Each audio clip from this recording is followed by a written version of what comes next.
Maraming salamat po, Ginoong Pangulo. Nais ko lamang pong kunin ang pagkakataon nito bilang parlamentaryong pagsisiyasat po. Sana ganap po di ito sapagkat, Ginoong Pangulo, ako po'y naguguluhan.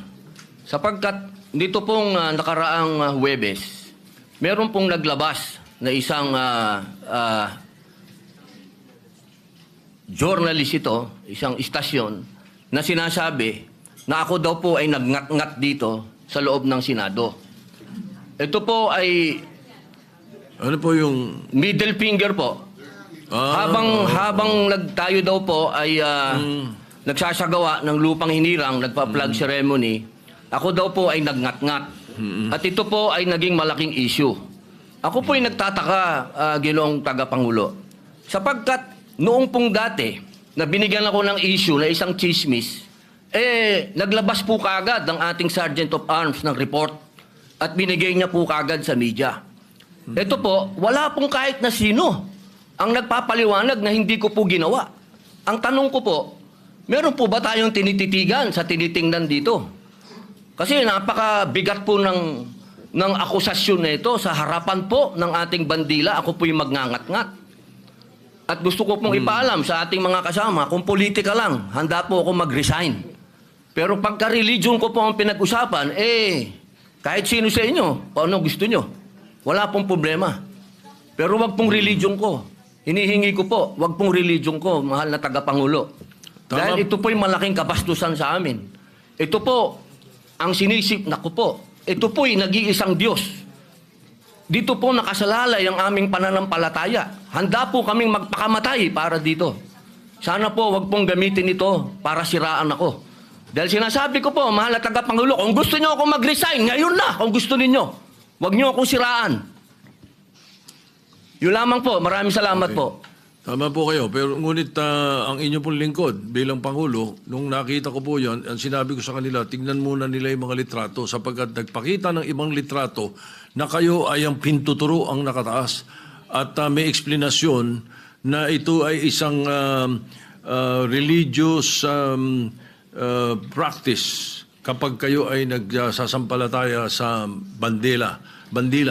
Baka lang hindi nakarating sa inyo yung eksplanasyon na sinabi ko. Kaya ipagpatawad nyo na kung ang Sergeant at Arms, so ang mga journalist natin ay hindi nila napansin yan. Ngunit ako mismo, nung tinanong nila, sinabi ko na tingnan nila. Merong mga pinakitang litrato ninyo sa kabilang side na malinaw na hintuturo ang inyong pinapakita. Opo, kaya patawarin nyo na silang ng mga nagkamali at medyo natanga ang pananaw. Opo, mainam po sana maglabas din po ng formal na investigasyon at formal na pahayag ang Senado patungkol po dito. Kasi, Ginoong Pangulo, yung lumabas pong mga, meron pang parang dinoktor pa Meron pong, malabo yung isang litrato Meron pong nilabas sa apology ang Rappler Opo. sa inyo.